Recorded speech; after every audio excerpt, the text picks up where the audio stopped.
League is changing its focus after 10 years, considering the fact that season of 13 right now. Is Necrit implying that the first 3 seasons were fun, were good, then we had a questionable league that we have right now, and now they're changing it again? I hope that's the case. I hope we're making the game more fun and not focusing on the pro scene. Because pro scene is, let's be real, kinda boring. Let's bring back the one-shot meta where everyone is one-shotting everyone. If everything is broken, nothing is broken. Let's see if we're right. Since the dawn of time, the retention of the League of Legends player base relied on 2 things: new champions and new skins.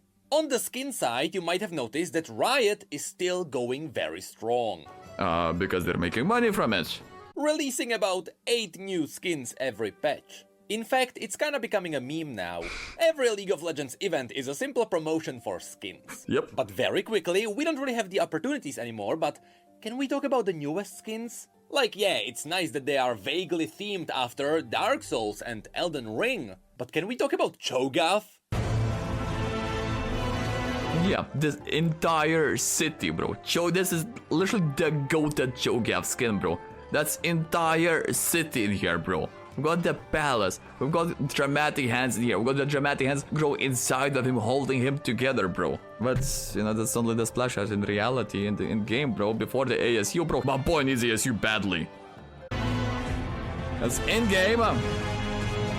This has to be one of the most creative skins in the entirety of the game. True. Anyway, besides skins, when it comes to the new champions, they are simply not as exciting as they used to be.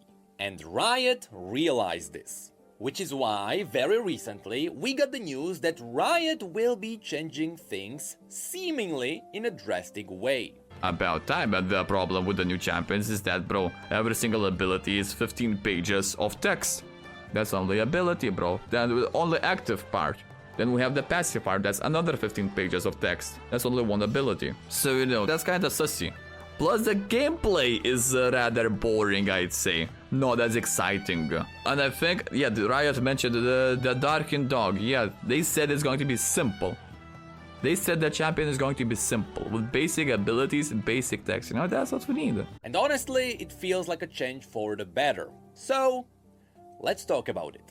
In case you haven't seen our last video, Riot gave us a pretty decent update as to what's happening with League next. They are investing more into ASUs, with the next 2 being Lee Sin and Teemo. I think everyone is happy about that one. True. They are adjusting champion pricing. They have iterations on ARAM, including the ARAM Clash Return. Also, now hold up, now I'm thinking, bro, we have Lee Sin and Teemo. Sure, granted, but if we can pick only 2 champions, bro, I wouldn't say that these are the champions we want to focus on, you know? How about we focus on Zilean and Cho'Gath?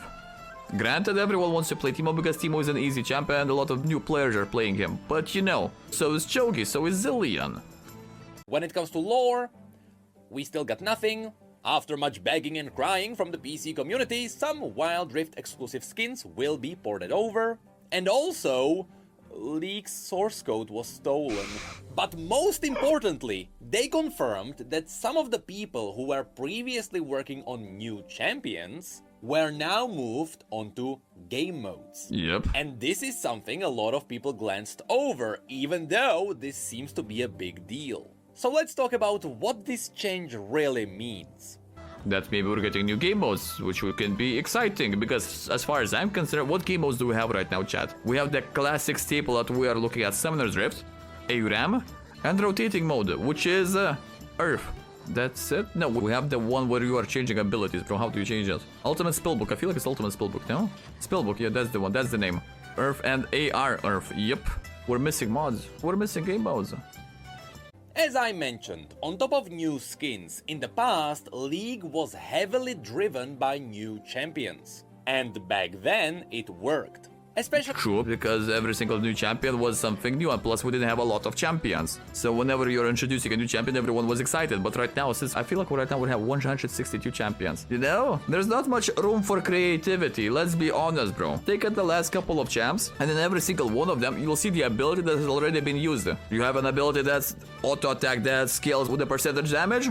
Sure, I mean, we have those champions. A dash, sure, we have those champions. A rework with infinite scaling. Brother, I feel like we had some of those champions in Season 2, Season 1, you know? Like, when it comes down to new champions, they are struggling to create something new. It's just one version, the old ability of one champion combined with the other champion's ability, that's it. Especially back when you had like 60 champions. Yep. Statistically, under the assumption that every champion was played at the same rate, a new champion would affect at least one of every 6 games or so. And even then, a new champion doesn't affect the game that much. Anyway, the point is, a new champion felt a lot more significant when the champion roster was smaller. Like Azir. Straight up Azir, bro. When they introduced Azir, it was something out of this world, bro.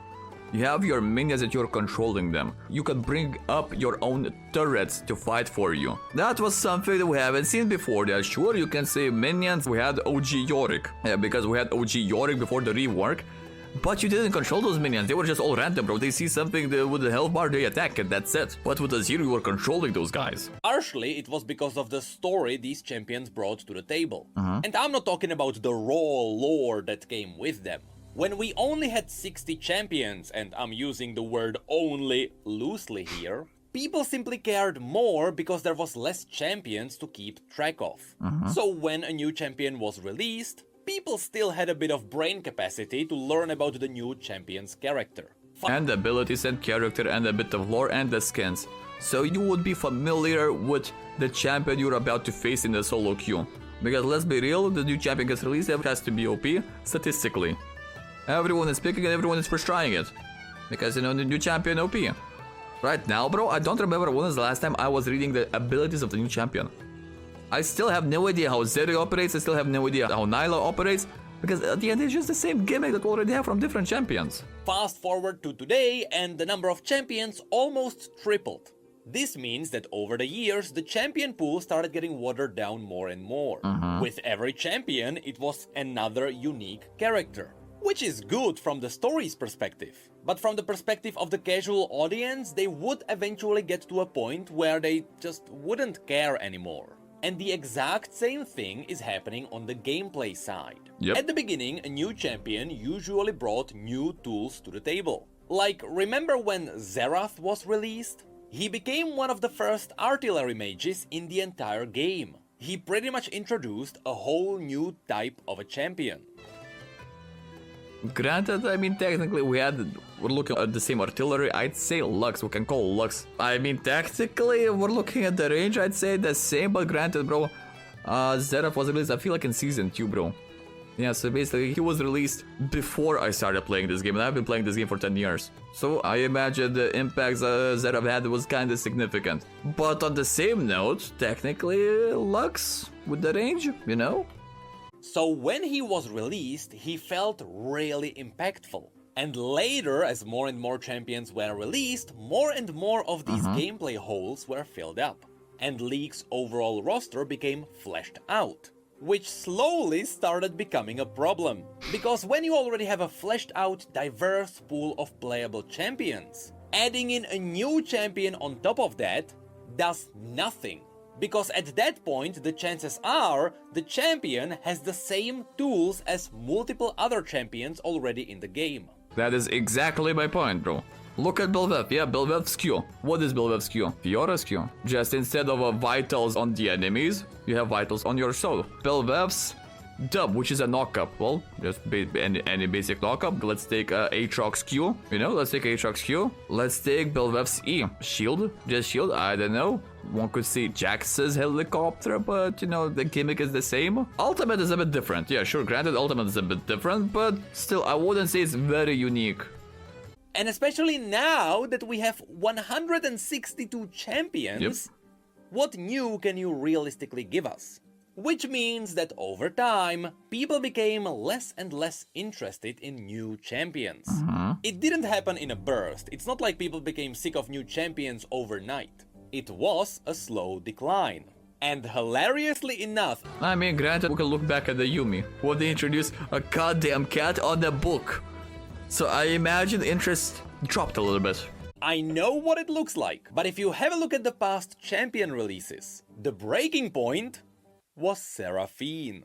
Now, Because, let's be real, we all know why. That was straight up Sona version 2. They didn't even try to hide it. When it comes out to new champions, sure, you have one ability from this champion, another ability from this champion, you steal a passive from this guy, you know, you're combining champions. You're using the tools from different champions to combine something new. Seraphine, on the other hand, bro, straight up, copy-paste Sona. Bro, can I copy your homework? Sure, that just don't make it too obvious. Boom, Sona in pink hair. Not obvious. I'm not saying that Seraphine was the source of all evil, but it is a pretty funny coincidence. Before her, we got champions like Set, Aphelios, and Yone. Champions who definitely got some hate for not being balanced, but that's not what we're talking about now. For the most part, these champions became popular for their gameplay and their aesthetics. After them, we got Samira, who was definitely frustrating. True. And I believe she's the one who cracked the community a little bit. But then we got Seraphine, where a lot of people argued that she was a mesh of all sorts of other champions. And people didn't really like her character. Then... She wasn't a mesh, bro. She was just copy-paste Sona. What do you mean? I don't know what Riot did, but people keep telling me that they didn't release anyone.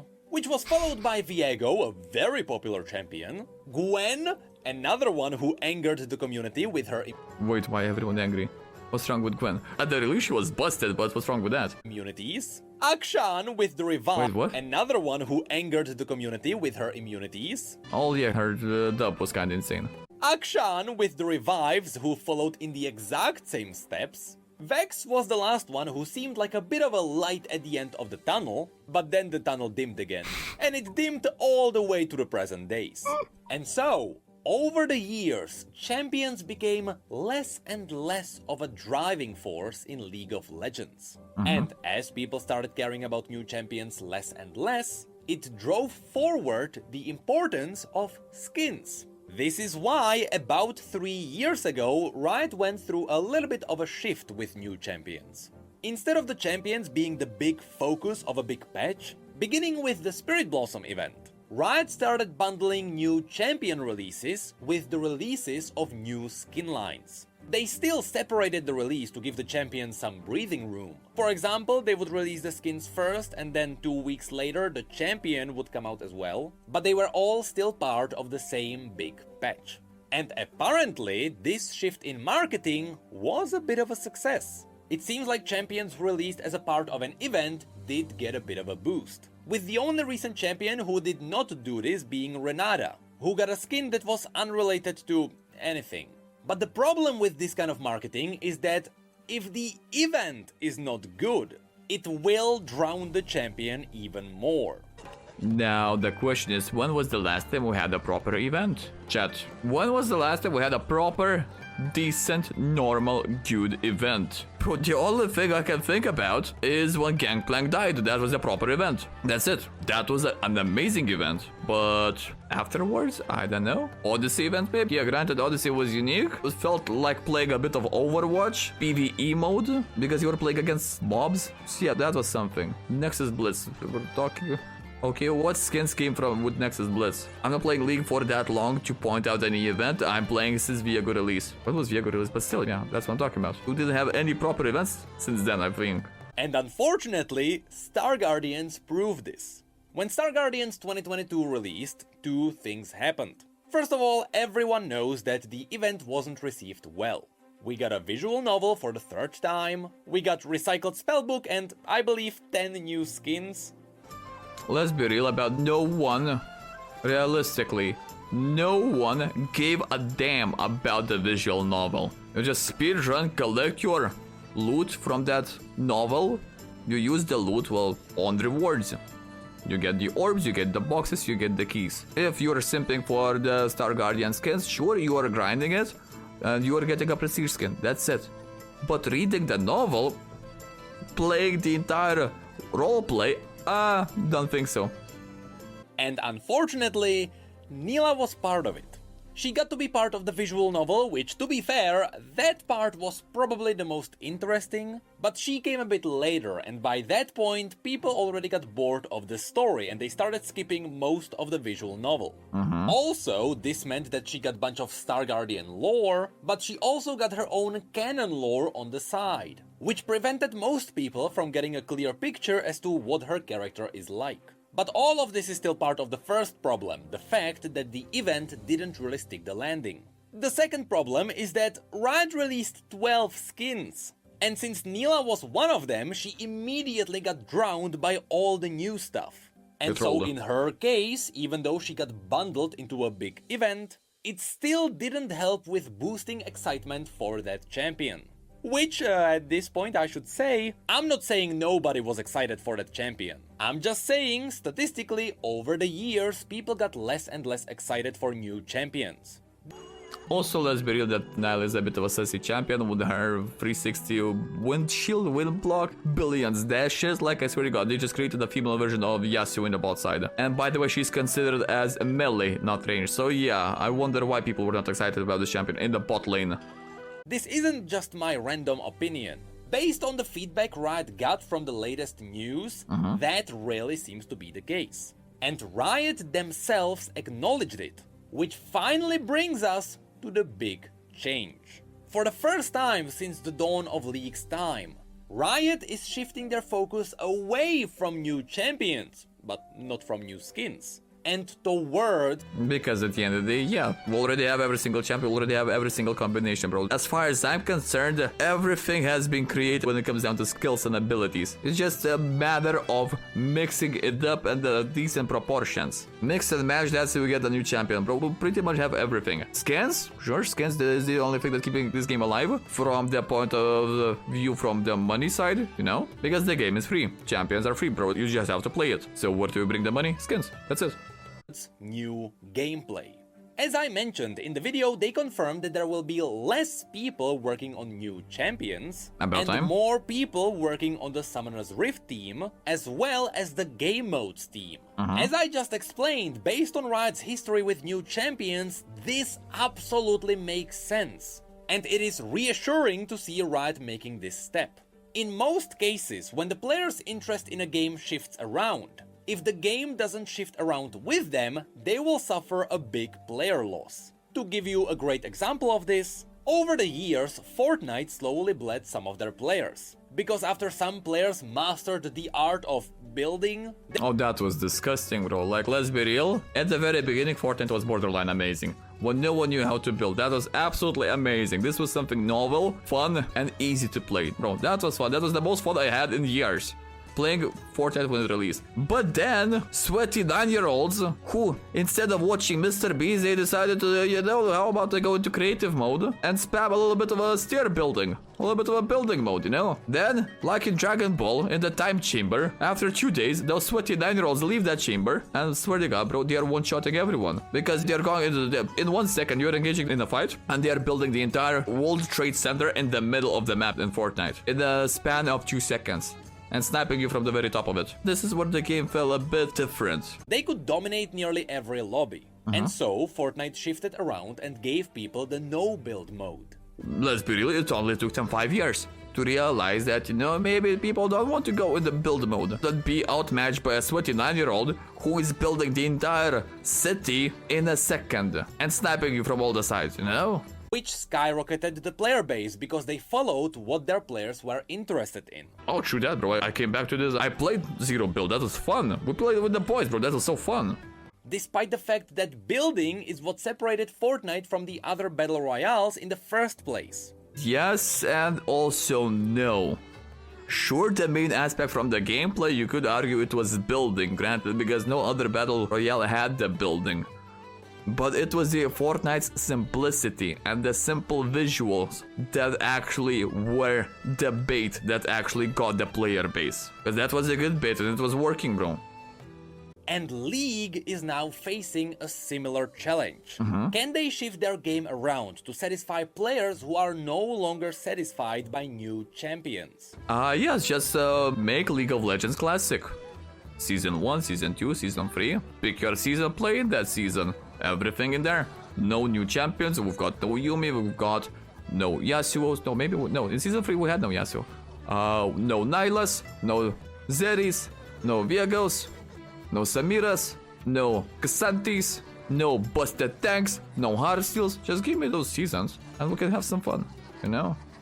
Just go middle LeBlanc or Veigar. Rush Morello because Morello was a mana item. Then you rush DFG and you're one-shotting people. No Drakes, bro. Drakes were giving gold. We didn't have yeah, no Shell, no Red Herald. Just Baron and Drake that gives you gold. Give me that. Well, the answer really is game modes.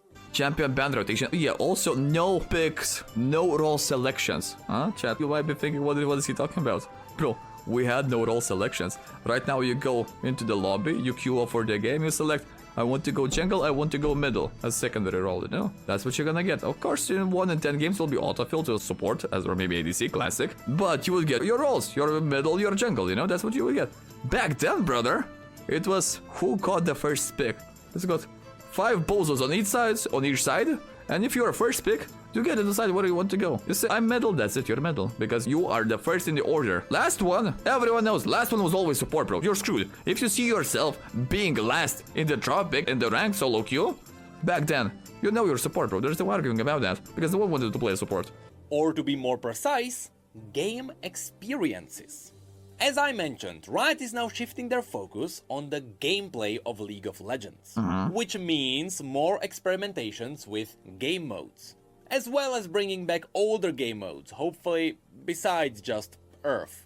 Speaking of which, I am totally down to make a video talking about all the experimental game modes that would work in League's engine. Like, ever since Nico's update was revealed, so many people jumped on the idea of using her new abilities for a game of prop hunt. And I genuinely believe this is a great idea. That'd be so insane. Imagine the content we could get for it. Oh my god. A game mode that's actually about having fun with the gameplay and not about winning. That would be a change for League of Legends.